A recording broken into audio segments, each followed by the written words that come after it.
ẹ súnmọ́ àbá ṣùgbọ́n dáadáa nígbà tí ẹnu àti eyín máa súnmọ́ra wọn ni ẹ̀rẹ̀ mọ́ ọ̀pọ̀lọpọ̀ ń pa wọn. a rí pé lẹ́yìn ìgbà tí ilé-ẹjọ́ sọ pé wọn jẹ̀bi ẹ̀sùn tọ́bi kan gbà yẹn nípa ọ̀rọ̀ ẹni nígbà yẹn àwọn ilé-ẹjọ́ pé kán fún wọn lówó àsìkò yẹn náà kó tó di kán dájọ́ yẹn lọ́yà wọn náà kú. ǹjẹ́ wọn àdé fún wọn lówó yẹn ǹjẹ́ wọ́n bá ń sọ pé tó máa ti kú lọ́yà mi àbí kankan àbí kí ni èrò wọn lórí ààrẹ tí ilé-ẹjọ́ dá wọn àtúntẹ́kọ́ fún wọn yẹn kí náà sọ fún yín pa ẹ̀. Ibi tí a jókòó sí ń jọ́nà náà ṣé àtò kọ́ǹgò sísàlẹ̀ náà ni wọ́n jókòó sápá bí èmi jókòó sàn yẹn ni wọ́n toríjọ́ tí wọ́n máa kọ́kọ́ ní first attack tán ṣubú ni Madam Ṣàjẹ́ nàdé lókè pé òun gbọ́kọ́ sí wọ́n bá ṣe ṣubú something has happened mo dẹ̀ dúwá sílé wọn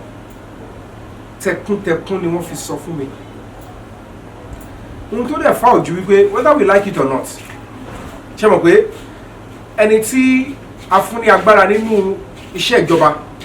ta fún ní gbogbo irinṣẹ́ àti èròjà àti òfin pé gba ìlànà báyìí láti mọ ẹni tó bá ṣe nǹkan báyìí ohun tó yẹ ká kọ́kọ́ béèrè ni pé ṣé àwọn òṣìṣẹ́ NDLEA yẹn pàápàá ẹni tó dúró mọ́ ẹ ṣó ń ṣe gbogbo nǹkan tó yẹ kó ṣe lábẹ́ òfin láti lè rí ẹ̀rí tó dájú pé bàbá ṣe ṣe ǹjẹ́ ẹ̀rí yẹn ṣó pé ẹ mọ̀ pé ọ̀pọ̀lọpọ̀ àwọn òṣèré wa tá à ń sọ yìí with due respect to them àpapọ̀ àwọn àgbàlagbà yẹn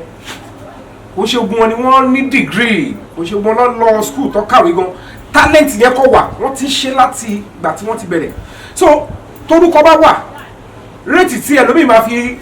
àwọn tó jẹ́ bí agbófinró réètì tí ẹlòmíì tó máa fi dúkokò mọ́ ẹ bó ṣe máa bá ẹ sọ̀rọ̀ ó ti kóyàn láyà jẹ if as a public officer wọ́n tó jẹ́ pé òun gbé fúnjọba o fẹ́ fura síyàn ni kò ṣe pé o ti rí ẹ̀rí o kò fura o dẹ̀ ti ń bá onítọ̀hún sọ̀rọ̀ bí ẹni pé o ti ṣe hey young man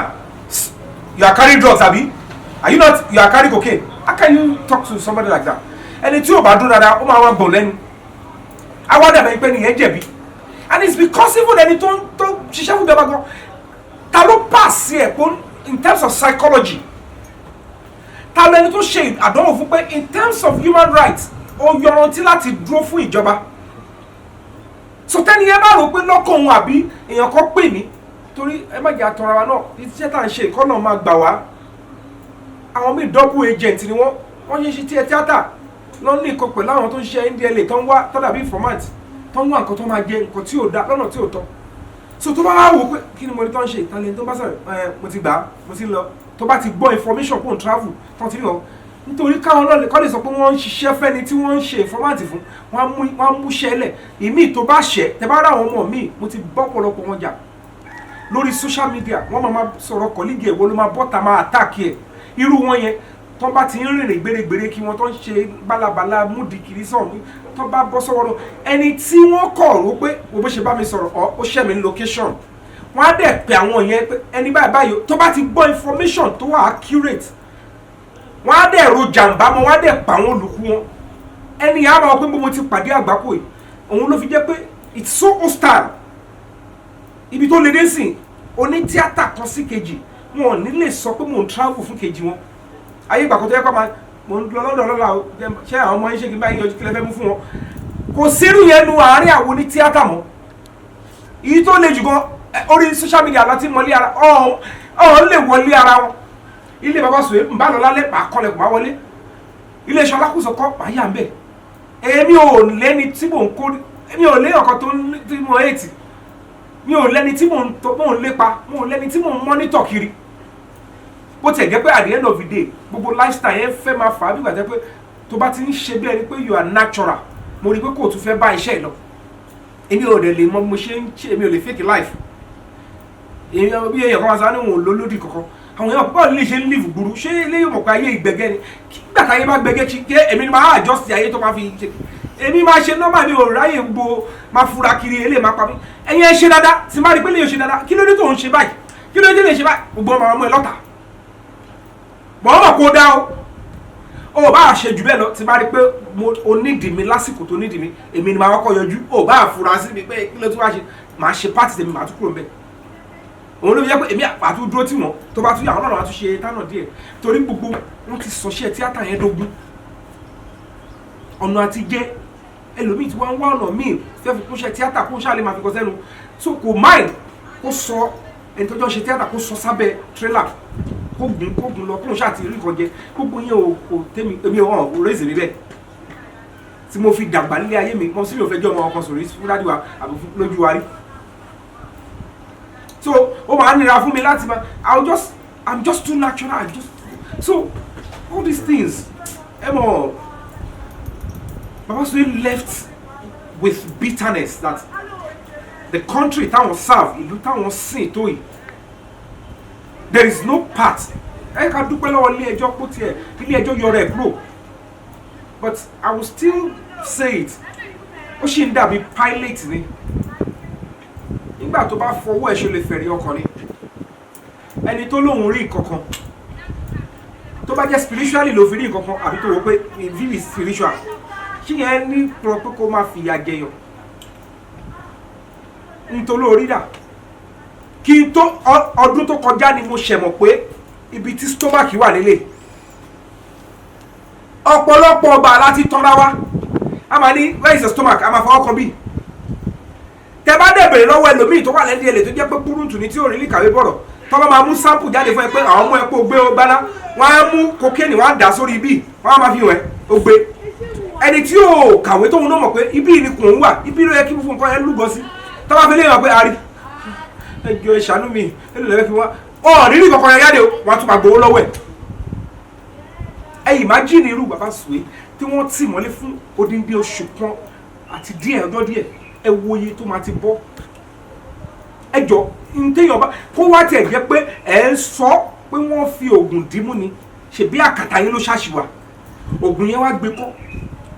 tẹ́ni ẹ bá ní agbára láti gbé oògùn yẹn kọ́ ẹ̀ ní rí nìyẹn ìgbà tó máa fi kọjá torí pé bẹ́ẹ̀ ṣe mú kò ṣáà ṣe pé babaláwo wá ba ẹ ti mú ẹ ti fún ní nǹkan tó lò ẹ gbọ́dọ̀ fún láàrin nǹkan tó máa lò láàrin 24 hours so láàrin ìgbà yẹn náà lọ ti ṣe gbogbo kíní yẹn tó fi wá rí pé ẹ̀rí tẹ́ni ẹ bá tó bá yẹ kó ní èèyàn tó lè ṣe kíní yẹn gbọ́fẹ́ kọ́ bá rí inú ẹ̀ definitely ẹ̀rí kọ̀ọ̀kan nìyẹn á ti lò kó tó ní kó dé airport and unfortunately gbogbo àwọn tó fẹ́ kádùúrà àwọn gbà tó fẹ́ kí Nàìjíríà sun rere fáwọn wọn ní ògùn wà wọ́n ti lọ lọ́ṣẹ́ wọn rí mú wọ́n ṣe gbàkọ́ ó dẹ̀ ń wá kí Nàìjíríà dá fún ẹ ó dẹ̀ wá pé lẹ́yìn tí wọ́n bá lọ tán kọ́mọ ẹ bẹ̀rẹ̀ sí ń gbádùn Nàìjíríà ó dẹ̀ ti fẹnu ṣe irú nǹkan bẹ́yẹn fún èèyàn kan ẹni yẹn dẹ̀ wà nulẹ̀ tí wọ́n fẹ́ kó sun rere fún ẹ we are only deceiving ourselves gbogbo yẹn kọ́ lẹ́sìn àbá kọ́ ṣọ́ọ̀ṣì sí gbogbo àdúgbò ẹ lọ wò wá ara wa and that is why somebody like me when I am fighting that ẹni tẹ́tí ẹ bá dùn mọ́ eléyìí gbogbo ètò tó yìí nígbà tó jẹ́ pé òun wish on má sọ mi lè sọ ẹ bá wà lọ wá oríṣiríṣi irọ́ tẹ́fẹ́ pamọ́ láti rán mi lẹ́wọ̀n káwọn tàbí ó ṣe fíìmù náà kẹ́ pàdé àbùkù mọ́ tẹ́ bá pa mẹ́rin tẹ́ bá rán mi lẹ́wọ̀n it is still gonna be your cause. màá bá yín kà 50 years after jẹ́ ká wo àwọn ìran yín tó bá máa bẹ́tà tí orílẹ̀-èdè bá tún sun rere fún wọn àfi tó bá fi ipá wá nǹkan tó bá fi tó máa jẹ ẹ bá máa nira ìnira àwọn olùkọ́ wa wọn ṣe wàhálà wọn òṣìṣẹ́ wọn máa gbádùn kí làwọn òbí tiẹ̀ kí ni wọ́n fẹnu tiẹ̀ èrò tiẹ̀ kí ló fi gbilẹ̀ fáwọn ọmọ tó ń bọ̀ ṣáwọn ṣì máa in the next 50 years wọ́n ṣì máa tọ́ọ̀lì wọ́n máa rìn wọ́n máa ṣá wọn ní títì wọ́n máa gbá wọn létí ní bus stop wọ́n máa fà wọ́n sọ́wọ́ gidi kan ṣé yẹn ni wọ́n mọ̀ gbogbo ìtẹ́ ìṣe yẹn nǹkan tó ń fà nìyẹn the only act that can cleanse and bring total peace and cleansing to the society is complete regard and enforcement of human rights. Torí ẹ máa rí òótọ́ kẹ́ tó lè sọ pé mo dájọ́. I have always been saying it. Wọ́n mú ọ̀rọ̀ wá sórí social media serious issues. In one day, ẹ fẹ́ dájọ́ ẹ fẹ́ mẹ́ni tó jẹ̀bi ẹ̀ẹ́dẹ̀ tí rí ẹ̀rí ẹ̀ balance story. Is that a society? I'm not disputing or stopping public perception. But when people want to speak, when we want to conclude, you dissect and wait. The whole idea of Moshe assumption. I keep saying it that you might not like me, but I want us to have a better society. Mo fẹ́ ká ní a society that everybody tó bá gbọ́ pé èèyàn kan wọ́n fi òfin sọ pé ó ṣẹ̀, you will be so certain that wọ́n ti lo the process and procedure of the law bó ṣe yẹ kó rí tó jẹ́ pé ègún yẹn ò ní wá sórí anybody ó ṣẹ̀ tó àárí àrídájú ni. Boa TV. You're watching Boa TV. Kindly click on the subscribe button and the bell beside it so you get notified when we drop new videos. Thank you.